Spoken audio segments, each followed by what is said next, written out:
ख़ास है ये जश्न आज़ादी, क्योंकि लगातार हम अपने पैनलिस्ट से बात कर रहे हैं इस आज़ादी के मौके को लेकर कि आखिर किस तरीके से इसको ख़ास बनाया जा रहा है और आखिर लोगों में इतनी ज़्यादा खुशी क्यों देखने को मिल रही है। क्योंकि जिस तरीके से दफ़ा 370 और 35 से हटने के बाद पूरे मुल्क में खुशी है, तो वहीं ख़ासतौर पर जम्मू कश्मीर के लोगों की जो रिएक्शंस हैं वो भी सुनने को और देखने को मिल रही है। क्योंकि उनका ये कहना है कि असल मायने में यही आज़ादी है। क्योंकि आपको याद होगा कि दहशतगर्दी से आज़ादी है, बेरोज़गारी से आज़ादी है, ये आज़ादी सबसे अहम रखती है मायने। और इसीलिए हम ये कह रहे हैं कि ये आज़ादी ख़ास है, ये जश्न आज़ादी ख़ास है। और हमारे जो मेहमान हैं वो लगातार हमारे साथ जुड़े हुए हैं। यासिर जिलानी साहब, क्योंकि अभी तक तो हम बात कर रहे थे कि वहाँ पर क्या क्या चीज़ें थी, कैसे थी, लेकिन अगर हम अब यहाँ पर पॉलिटिकल एंगल्स को लिया जाए तो अभी हम गवर्नर साहब की और राहुल गांधी की कन्वर्सेशन सुन रहे थे और देख रहे थे। उसके अंदर उनका सीधे तौर पर ये कहना था कि वो वहाँ पर जाएंगे और जाकर देखेंगे वहाँ के हालात कैसे हैं। आखिर ऐसे मौक़ों पर ये सब चीज़ें क्या शोभा देती हैं? बिल्कुल, देखिए ये तो एक समझदार पॉलिटिशियन के लिए बेहद नाजुक घड़ी अगर देखा जाए।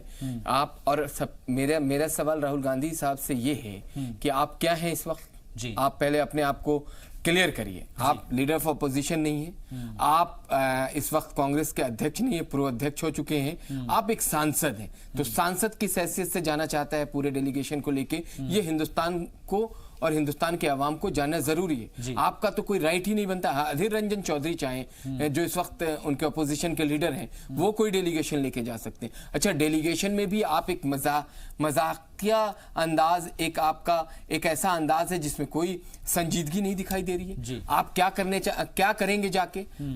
आपने 70 साल की जो आपकी कांग्रेस की पॉलिसी रही है कांग्रेस की, वो आपने कभी आवाम के साथ वहां पे साझा नहीं किया। आप इस वक्त जब सारा मामला हो चुका है, हम हमारी साझी विरासत, संस्कृति और भारतीयता की बात कर रहे हैं, उसमें कश्मीरियत की भी बात हो रही है, उस वक्त किसी इस तरह का बयान आना कि मैं जाके देखना चाहूंगा, आप क्या देख के कर लेंगे बताइए? आपने अगर यही कश्मीर के बारे में सोचा होता, आपके जो पहले के लोग रहे हैं, जो आपके पार्टी के प्राइम मिनिस्टर रहे हैं, जिनका कश्मीर के लिए एक रुख अगर डिफरेंट होता तो आज ये माहौल नहीं बनता। आज कश्मीर के युवा दर दर नहीं भटक रहे होते। आज कश्मीर में मंशियात इतनी जबरदस्त तरीके से, जो जहर है, जो इंसानी जिंदगी को खत्म कर रहा है, ड्रग्स, उसमें मुलविस नहीं होते। आज 43% का वहां के मेडिकल रिसर्च सेंटर का जो आप रिकॉर्ड डाटा उठा के देख लें, यासिर अल अतहर करके उसके डायरेक्टर हैं, उनकी जो रिपोर्ट अभी आई है, उस रिपोर्ट में 43% लड़के और लड़कियां दोनों ड्रग्स में मुलविस हैं। देखिए, कश्मीर के जो गार्जियंस हैं, कश्मीर के जो बुद्धिजीवी हैं, बेचैन हैं, कश्मीर के जो नौजवान हैं, वो वहां के लीडरशिप से नाराज हैं। इसीलिए तो देखिए क्यों वहां पे शांति आएगी, क्यों वहां पे खुशहाली आएगी, क्योंकि लीडरशिप ने जो 2-3 वंशवादी लीडरशिप रही है, चाहे वो अब्दुल्ला फैमिली की रही हो, चाहे वो महबूबा मुफ्ती साहब की फैमिली की रही हो, या अलगाववादी नेता रहे जिन्होंने हमेशा से चरमपंथियों को बढ़ावा दिया, कट्टरपंथ को आगे परोसा, तो युवा उससे कुछ वक्त के लिए तो इंप्रेस होकर जुड़ गए। क्योंकि रोजगार नहीं था तो उन्होंने पत्थर उठाया।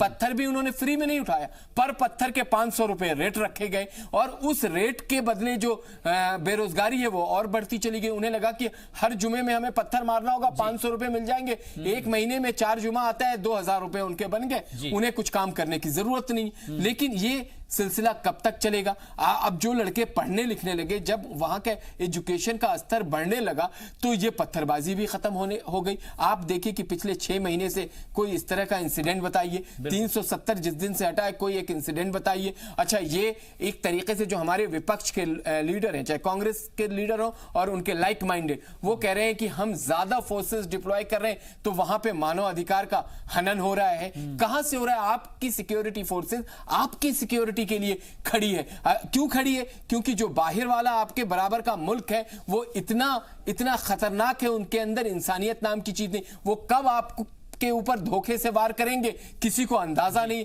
हमने तमाम इंसिडेंट देखे, हमने 42,000 लोगों की शहादत उसी कश्मीर में, जम्मू एंड कश्मीर में देखी है, तब जाके ये कलंक हटा है। हमने उस 42,000 में सिक्योरिटी फोर्सेस के 50% से ज्यादा जो ऑफिसर और जवान वो शहीद हुए, हमारे सामाजिक कारकुन शहीद हुए, हमारे वहां के पुलिस के अफसरान शहीद हुए।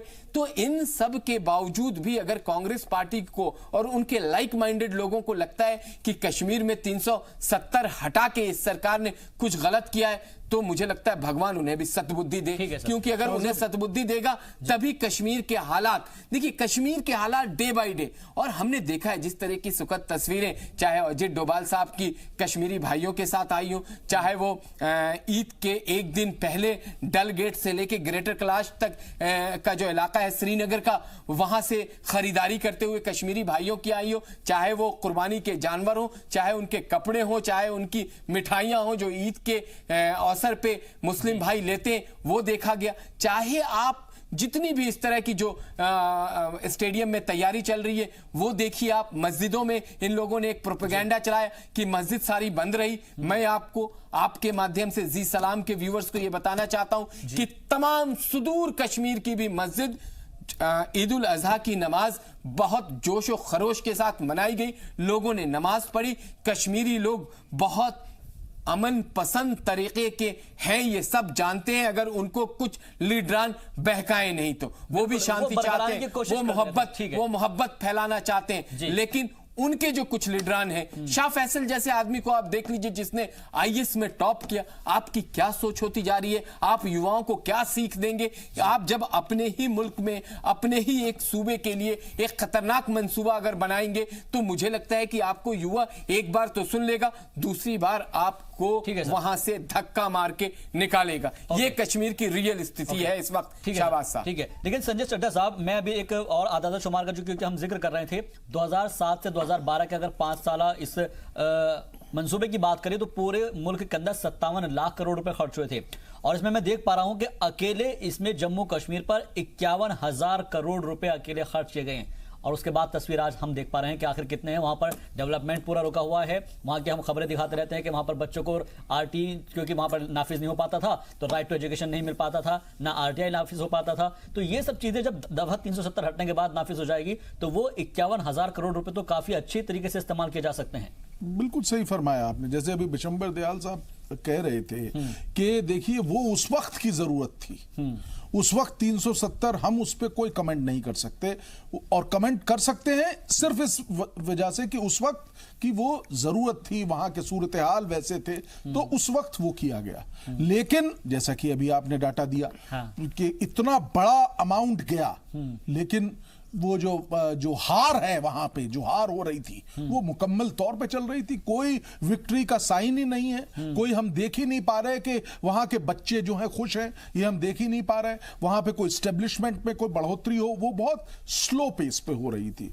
निश्चित तौर पे अब जब ये सेंट्रल गवर्नमेंट के सीधे अधीन आ जाएगा, सारी चीजें अब जब 370 हटने के बाद एक यूनियन टेरिटरी बन गई है 31 अक्टूबर, जैसे कि अभी उसकी डेट भी है, वहां उसके बाद सारी चीजें directly under supervision of the central government हो जाएंगी। लेफ्टिनेंट गवर्नर होंगे और उस एडमिनिस्ट्रेशन में एक बहुत बड़ी भागीदारी यहां से भी होगी। और ट्रांसपेरेंसी का जहां तक सवाल है, देखिए एक तरक्की के लिए आपको ट्रांसपेरेंसी का होना बहुत जरूरी है। ये देखना कि जो चीजें यहां से भेजी जा रही हैं वो सही और मुकम्मल तौर पे वहां पे खर्च भी की जा रही है कि नहीं की जा रही है। वहां पे अगर स्कूल बनाने के लिए, वहां पे एजुकेशन बढ़ाने के लिए पैसा दिया जा रहा है तो वो उस तर्ज पे खर्च हो रहा है कि नहीं हो रहा है। तो वो चीज, चेक्स एंड बैलेंसेस का जो सिस्टम है उसको बहुत मुतमईन तौर पे लगाया जाएगा। तो मुझे ऐसा लगता नहीं कि किसी भी तरीके से कोई फेलियर हो। सिर्फ एक बहुत इंपॉर्टेंट चीज की जरूरत है जो मैं बार बार कहता हूं, आज कश्मीर में जरूरत है एक नई लीडरशिप की। कश्मीर में जरूरत है युवाओं को खड़ा करने की, जो कहें कि नहीं हमें पाकिस्तान से कुछ लेना देना नहीं है, हम इंडिया के साथ हैं, हम भारत के बाशिंदे हैं और भारत के लिए हम सोच रहे हैं। और वो तभी होगा, हमें दिखेगा जब वहां पे हम अच्छी अच्छी चीजें, जैसे कि 12 अक्टूबर का जो ये सम्मेलन हो रहा है, मेरे को ऐसा लगता है कि जब इंडस्ट्रियलिस्ट वहां पे ग्रोथ करेंगे, खूब सारी चीजें आएंगी, तो क्यों कोई परेशान होगा? क्यों किसी के दिमाग में ऐसा चीज ही क्यों आएगी कि वो और कहा जाता है कि खाली दिमाग शैतान का होता है, कहीं ना कहीं उनको बरगलाने की कोशिश की जाती है, वो शैतानियत दूर हो जाएगी। जब पैसे नहीं हुआ करते थे तो जाहिर सी बात है कि वो पत्थर उठाने को मजबूर होंगे। जैसे यासिर भाई ने बताया 500 रुपए पर पत्थर मिल रहा है, तो अब जब यहाँ पे मिलेगा 400 रुपए ही मिले चाहे, लेकिन एक पीसफुल, एक बहुत जिसे कहते हैं कि इज्जत वाला जीवन मिल रहा होगा, तो कोई क्यों जाएगा उसमें, क्यों उस दलदल में घुसेगा कोई। जी ठीक है। और विशंबर दयाल साहब का रुख कर लेते हैं, अगर फोन लाइन पर हमारे साथ वो जुड़े हुए हो। विशंबर दयाल साहब, क्योंकि अगर हम देखें, अच्छा लगता है उनका संपर्क हमारे साथ टूट गया है, राब्ता फिर से जुड़ने की हम कोशिश करेंगे। तब तक यासिर साहब से पूछ लेते हैं। यासिर साहब, क्योंकि मैं यहाँ पढ़ रहा था कि गोरखा तबके के लोग हैं वो दफा 370 को हटाने के बाद इतने ज्यादा खुश नजर आ रहे हैं, क्योंकि कहा जाता है कि उस दौर में वो चौकीदार थे और उसके बाद से ही लगातार वो चौकीदार ही करते आ रहे हैं। मतलब कि अगर वो चौकीदार है तो उससे ऊपर वो बढ़ ही नहीं पा रहे थे, क्योंकि दफा 370 में कुछ ऐसे प्रोविजन थे। आखिर क्या वजूहात थी कि ऐसे लोगों को अपने जो तमाम मर्जी के काम थे वो करने के अंदर परेशानियों का सामना करना पड़ रहा था? गोरखा हो या वाल्मीकि समाज हो या फिर और भी जो माइनॉरिटीज के लोग थे, उनको वहां पर दिक्कतों का सामना करना पड़ता था। अब सही मायने में ये आजादी उनके लिए सबसे अहम है। तो आप सोचिए ना कि वो भारत का एक सूबा था, भारत का एक राज्य, और भारत के एक राज्य के अंदर इतनी बड़ी विडंबना कि अगर वाल्मीकि समाज का बंदा है तो वो सिर्फ सफाई कर्मचारी, महिला ढोने वाला ही वो काम कर सकता है। उसके अलावा अगर कोई काम करेगा तो उसकी सिटीजनशिप खारिज हो जाएगी, या उनकी जनरेशन का अगर कोई आदमी लास्ट हो गया, खत्म हो गया, तादाद 0 हो गई, तो फिर आप जम्मू एंड कश्मीर से खारिज हो जाते। तो ये किस तरह का कानून था? मुझे तो बेहद हैरानी जब हम लोगों ने ये पढ़ा था। या गोरखा को लेके आप देखिए कि वो सिर्फ चौकीदारी कर सकते थे, उसके अलावा अगर कुछ करेंगे कर नहीं सकते थे। उनमें भी अगर इस तरह का कोई खात्मा हो जाएगा तो उनका वहां से खात्मा। आप बताएं कि इस तरह की नाइंसाफी हिंदुस्तान के एक राज्य में जो हिंदुस्तान का सिरमौर और मुकुट कहलाया जाता है, आप वहां पे इस तरह की नाइंसाफी। और आपने अभी जो आंकड़े बताए जिस तरीके से पैसे गए, वो पैसे किन लोगों के पास गए? वो पैसे उन चंद जो 25-26 फैमिली रही है कश्मीर की 1950 के बाद से, आप यकीन करें कि उन्हीं के पास गई। और जो बचा हुआ पैसा वो अलगाववादी नेताओं ने डरा के, धमका के, और कहीं ना कहीं जो यहाँ की पहले की सरकार रही है उनको लगा कि शायद ये सारी चीजें अगर हम चुपके चुपके कर लेते हैं तो कोई ऐसा प्रोपेगेंडा और कोई ऐसा बड़ा हंगामा नहीं होगा और मामला भी खत्म हो जाएगा। ये जो नजरिया था ना, ये जो ढुलमुल रवैया था, ये जो कमजोर सोच थी, ये और उस जख्म को नासूर बना दिया। उनको लगा कि ये हमसे डरते हैं, इसलिए उन्होंने वो सारे पैसे अपने पास रखे। उन्होंने अपनी एक जबरदस्त तरीके से दुकान जिसको कहते हैं वो चलाई, दहशतगर्दी की। उन्होंने पाकिस्तान के साथ एक टाई अप कर लिया। पाकिस्तान जो कहता था वही वहां के अलगाववादी नेता हिंदुस्तान को वही बात कहते थे। हमने बार बार कई बार डिबेट करी शहबाज आपके साथ भी कि गिलानी के किस तरह के बयान आते थे, कितना नफरत भरा बयान हिंदुस्तान के लिए होता था। पाकिस्तान जिंदाबाद के नारा लगाया करते थे गिलानी। आज सैयद अली शाह गिलानी का कहीं अता पता नहीं, हिम्मत नहीं कि एक स्टेटमेंट भी दे दे। मीर वाइस फारूक साहब अपने जब ग्रांड मॉस्क में होते थे तो किस तरह के मैसेज वो दिया करते थे।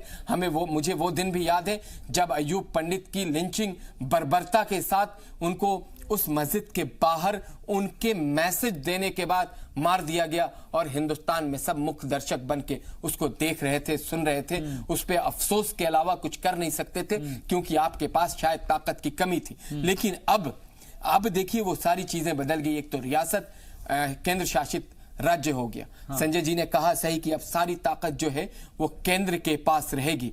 Ministry of home affairs direct अब सारे जो फैसले होंगे वो मिनिस्ट्री ऑफ होम अफेयर्स के तहत होंगे। जो भी केंद्र शासित राज्य होता है, मैं आपको टेक्निकल जानकारी दे दूं कि वो सेंट्रल गवर्नमेंट में सिर्फ एक डिपार्टमेंट है, मिनिस्ट्री ऑफ होम, जिसके तहत, और इस वक्त मिनिस्ट्री ऑफ होम के अधिकारी और खुद मिनिस्टर वजीर दाखिला बेहद मजबूत और इच्छा शक्ति वाले इंसान हैं। वो जो काम, जो फैसला लेंगे बहुत ताकत के साथ, बहुत सूझबूझ के साथ, और जिसमें तमाम कश्मीरी जो लद्दाख से लेके जम्मू तक के हैं उनके फलाह और बहबूद का ध्यान रखते हुए, उनके मुस्तकबिल का ध्यान रखते हुए, उनको किसी तरह की कोई परेशानी ना हो, उन सारी चीजों का ध्यान रख के कश्मीर के लिए फैसला लिया जाएगा।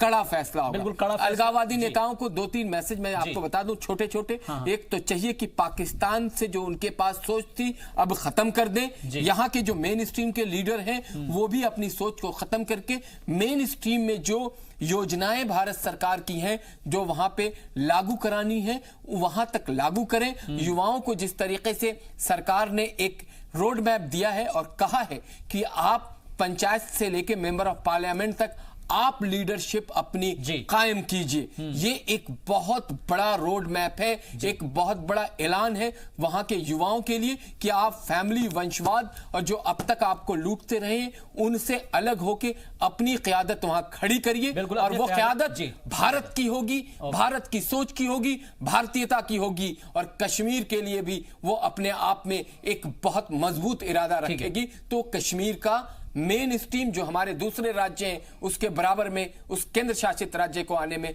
बहुत देर नहीं लगेगी। ठीक है सर। विशंबर दयाल साहब हमारे साथ जुड़ गए हैं, उनसे भी जान लेते हैं। विशंबर साहब, क्योंकि अब देखने में आया है कि पाकिस्तान बौखलाया हुआ है और जिस तरीके से हमने आपसे इससे पहले भी बात की तो वो लगातार बौखलाहट के अंदर अलग अलग हथकंडे अपना रहा है, अलग अलग जगहों पर जा रहा है, अलग अलग ममालिक से बात कर रहा है, शिकायत कर रहा है, यूएन की बात हो या फिर जो हमारे साथ उसने कारोबार है वो बंद कर दिया है या फिर हमारे ट्रेनों को लौटा दिया है। ये इस तरह की जो छोटी छोटी हरकतें हैं वो की जा रही है। क्या लगता है पाकिस्तान को कि वो इस तरह के मैसेज, इस तरह की हरकत करके क्या मैसेज देने की कोशिश कर रहा है? देखिए, पाकिस्तान जो ये सब छोटी छोटी हरकतें कर रहा है वो सिर्फ अपना जो यहाँ पे इंडिया में जो अलगाववादियों से, सेपरेटिस्ट से, जो टेररिस्ट ऑर्गेनाइजेशन से, आखिर इस सबको चला तो आईएसआई और पाकिस्तान की आर्मी रही थी ना जी। तो अब उनका मोराल लो है, वो भी जानते हैं, वो सब एक दायरे में आके बंद गए हैं और उस दायरे में, उस चक्रव्यूह से उनको सांस नहीं दे सकता पाकिस्तान, पर उनको उम्मीद देना चाहता है कि हम तुम्हारे साथ हैं। बाकी पाकिस्तान का कोई इसमें पाकिस्तान का कोई वजूद नहीं है, पाकिस्तान की कोई अपनी अहमियत नहीं बची हुई। पाकिस्तान खुद एक ऐसी दरार पर है जहां पाकिस्तान की कोई अहमियत नहीं बची हुई। पाकिस्तान अपने फाइनेंशियल प्रॉब्लम्स में है, पाकिस्तान अपने इंटरनल डोमेस्टिक स्ट्राइफ है, जो उनकी इंटर जो प्रोविंशियल स्ट्राइफ है उसके अंदर फंसा हुआ है। पाकिस्तान के अंदर खुद जो टेररिज्म जिसको उसने उगाया है उनके आपस राइवलरी है और तालिबान का मुद्दा भी इतना आसानी से पाकिस्तान नहीं, जब वो तालिबान फोर्सेस पाकिस्तान में वापस लौटेंगी, जब वहाँ शांति आएगी तो वो पाकिस्तान की जो पख्तून और इस इलाके को तो डिस्टर्ब करेंगी। बिल्कुल। तो पाकिस्तान तो सिर्फ एक टाइम खरीद रहा है कहीं से फाइनेंशियल एड के लिए और वो ये सब बातें कर रहा है। पाकिस्तान का आज के दिन कोई कैपेबिलिटी नहीं है जिससे कि वो कोई किसी किस्म के भारत के खिलाफ कोई पॉलिटिकल, इंटरनेशनल या मिलिट्री शिकस्त करके ऐसी चीज करके जिससे हमें कोई हानि हो। लेकिन हाँ, पाकिस्तान अपना प्रॉपर्टी मिस इन्फॉर्म, पाकिस्तान इसमें माहिर है। वैली के अंदर अगर उसको कोई भी लूट जी ठीक है सर। और यहाँ पे संजय जी कुछ कहना चाह रहे थे। देखिए शाहबाज साहब, मुझे एक बात याद आ रही है, मेरे को एक सुषमा स्वराज जी की एक स्पीच मुझे यहाँ पे याद आ गई कि पाकिस्तान जो उन्होंने यूएन में दी थी कि पाकिस्तान तुमने क्या किया जी। आजादी हम दोनों को साथ मिली थी जी। इंडिया ने एम्स बनाया, आईआईटीज बनाए, आपने क्या बनाया? आपने उग्रवादियों के लिए अपने जो है रास्ते बनाए। आपने पढ़ाई में क्या किया? आप मेंटल लेवल अगर देख लें वहां के, जैसे कि अभी मेरे भाई बता रहे थे, देखिए वहां के लोग, जो वहां के जो लीडरान हैं, जब बात करते हैं पता लगता है कि कोई मजाक हो रहा है क्या जी। तो उनका स्तर बहुत निम्न है, पहली चीज। दूसरी चीज कि वहां पे तरक्की बिल्कुल जो है इस वक्त क्या हश्र है उनका कि यहां तक कि इमरान खान को अपने कारें बेचनी पड़ी थी, वहां पे भैंसें थी उनकी, वो बेची थी उन्होंने। तो कहने का भाव यह है कि एक बहुत ही जिसे कहते हैं कि मुफलसी के दौर से गुजर रहा है, गरीबी है वहां पे, उनको वो संभाल नहीं पा रहा। और आप हमारे यहाँ पे दखलंदाजी करके, और क्योंकि इस दखलंदाजी में खर्चा होगा, एक बहुत बड़ी अहम बात है, तो बड़ी अच्छी बात है कि वहां पे ये मुफलसी मेरे हिसाब से कायम रहे। हम किसी का बुरा नहीं चाहते हैं, बड़ी दुख होके बड़ी कष्टदायक बात है ये, लेकिन फिर भी हमको ऐसा सोचना और कहना पड़ रहा है क्योंकि पाकिस्तान बाज ही नहीं आ रहा। बिल्कुल। आज ये जरूरत है पाकिस्तान आप अपनी तरक्की देखिए, अपने लोगों को पढ़ाइए, उनको ऊपर उठाइए, ना कि आप हमारे यहाँ पे दखल दे रहे हैं। हमारे यहाँ पीसफुली हम लोग कितनी तरक्की कर रहे हैं देखिए। अगर यही इन लोगों ने पंजाब का हाल किया था, 15 साल तक पंजाब में जो है टेररिज्म हुआ था, सिर्फ किसकी बदौलत? पाकिस्तान की बदौलत। हाँ। बड़ी अच्छी बात है कि अब पाकिस्तान, क्योंकि वो अपने ही मामलात में बहुत बिजी है, लेकिन फिर भी उसके बावजूद भी, अपनी गरीबी, अपनी मुफलसी के बावजूद भी वो जो है दखलंदाजी से बाज नहीं आ रहा है। तो हमारी सरकार, हमें पूरा विश्वास है कि हमारी सरकार सख्त से सख्त कदम लेके कोई भी अगर किसी भी तरीके का कोई नापाक इरादा पाकिस्तान लाएगी तो उसको बहुत जबरदस्त करारा जवाब देगी। जी, करारा जवाब जरूर मिलेगा यासिर जिलानी साहब, क्योंकि हमारी तैयारियां मुकम्मल है और हमने जनरल बिपिन रावत को भी सुना था, क्योंकि वो सुनते रहते हैं और देखते रहते हैं, क्योंकि पाकिस्तान बौखलाया हुआ है, वो अलग अलग तरीके के हथकंडे अपना रहा है, तरह तरह की बातें बोल रहा है। बिपिन रावत साहब ने सीधे तौर पर कह दिया है, आप बहरिया में आ जाइए या फिजाइया में आ जाइए या फिर थल में आ जाइएगा, जहां पर भी आप आएंगे आपको करारा जवाब मिलेगा। तो इस भूल में बिल्कुल ना रहें कि वो हिंदुस्तान के ऊपर अटैक करने की कोशिश करें। देखिए, करारा जवाब हमने पहले भी दिया है और अब तो और भी मजबूत स्थिति है। अब तो और भी सिचुएशन डिफरेंट है। मुझे तो सिर्फ ये कहना पड़ेगा बड़े अफसोस के साथ, क्योंकि कहना पड़ेगा कि जिसका जन्म होता है उसकी मृत्यु तय होती है, और पाकिस्तान 1947 में उसका जन्म हुआ तो उसको जाना तय है। अगर वो अपनी इसी तरीके की हरकत से बाज नहीं आया तो एक मुल्क को मरते हुए पूरी दुनिया देखेगी, वो पाकिस्तान होगा। क्योंकि पाकिस्तान के अंदर मुझे समझ में नहीं आती कि लीडरशिप क्या कर रही है। पाकिस्तान की आवाम या तो जगे, पाकिस्तान की आवाम अगर जगेगी तो हो सकता है कि जो वहाँ के दहशत गर्द में मुलविस जो लीडरान हैं, जिनके एक ही मंसूबा है कि हम सिर्फ वॉर करें, जंग करें और खुद को अपने आप को जंग से अलग रखते हैं। कोई वहाँ की जो लीडरान है उनके घर का कोई भी एक बंदा ना तो फौज में है, ना वहाँ पे कहीं इस तरह के किसी ऐसी जगह पे बैठा है जिसका डायरेक्ट कोई मुकाबला हो। वो लोग हैं जो वहाँ के अवाम है, जो वहाँ की पब्लिक है, जो परेशान है, जो बिल्कुल अपने लिए वहाँ की हालात ये हैं संजय जी इस वक्त कि आप बिलीव नहीं करेंगे कि अगर दिन में कोई काम मिल जाता है वहाँ के लोगों को तो तभी दोपहर और रात में उनका चूल्हा जलता है। ये कश्मीर, ये जो इलाका है बॉर्डर का, यहाँ से रिपोर्ट आई है। और आप देखिए कि अफगानिस्तान के साथ उनके आजकल 36 के आंकड़े हैं। अफगानिस्तान ने अभी कुछ दिन पहले उनके एक कमांडर को हलाक कर दिया। आप ईरान से उनके अच्छे रिलेशन नहीं है। चाइना इतना दूर है कि जिसको वो बार बार ये सोच के और समझ के बैठे हुए हैं कि चाइना हमारे पास हमारे साथ खड़ा हो जाएगा। तो चाइना और पाकिस्तान की दूरी को भी समझने की जरूरत है। जो इमीडिएट उनके दो हमसाया हैं, अपने अफगानिस्तान और ईरान, दोनों से उनके रिलेशन, अफगानिस्तान से तो उनका बॉर्डर खुला हुआ है, फिर भी आपस में तलवारें खिंची हुई हैं। क्यों खिंची हुई हैं? क्योंकि आपके मंसूबे गलत हैं, आप इरादा गलत रखते हो, आप नफरत करते हो। उन्हें भी लग रहा है कि उन्होंने कबालियों और वहाँ की जो दूसरी कौम है अफगानिस्तान, उस पर इन्होंने दरार डाल के वहाँ आपस में लड़ाई कराने की कोशिश करी। उसके बाद ही उन्होंने बॉर्डर के अंदर घुस के वहाँ के कमांडर को मारा है।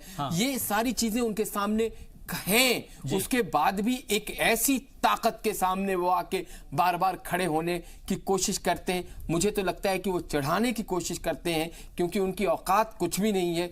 दुनिया भी देख रही है, यूएन से लेके तमाम लोग उन्हें चेतावनी दे रहे हैं कि आपका कोई लेना देना नहीं। बताइए कि अगर भारत, मैंने शाहबाज साहब कई सारे बॉर्डर मैंने देखे अभी तो, क्योंकि इस तरह का एक खदशा है सामने, तो बहुत सारी फोर्सेस हम लोगों की तरफ भी खड़ी। नहीं तो भारत के बहुत सारे बॉर्डर ऐसे हैं चड्डा जी कि जहां पे बहुत कम लोग रहते हैं, और उनके यहाँ ऐसा लगता है कि उन्होंने पूरी अपनी जो पूरी अपना सिस्टम जो है उनका जो काम है वो फौज पे लगा रखा है और भारत की तरफ खड़ा कर रखा है। अरे यार भाई, आप कम से कम समझिए, आप 2 घंटे 2.5 घंटे के भी नहीं खड़े होने की ताकत है आपके अंदर। ताकत इतनी नहीं है कि वो अच्छा, उस मुल्क जो मुल्क भाईचारा का पैगाम देता हो, जो बार बार आपको हमेशा संभाला है, जिसने आपके लिए बताइए किसने ट्रेन बंद करी? औकात आपकी चवन्नी बिल्कुल की ठीक है नहीं सर, है। अगर और बात आप ठीक ऐसी है। बड़ी बड़ी करने ओके सर। लगते हैं। अभी आपने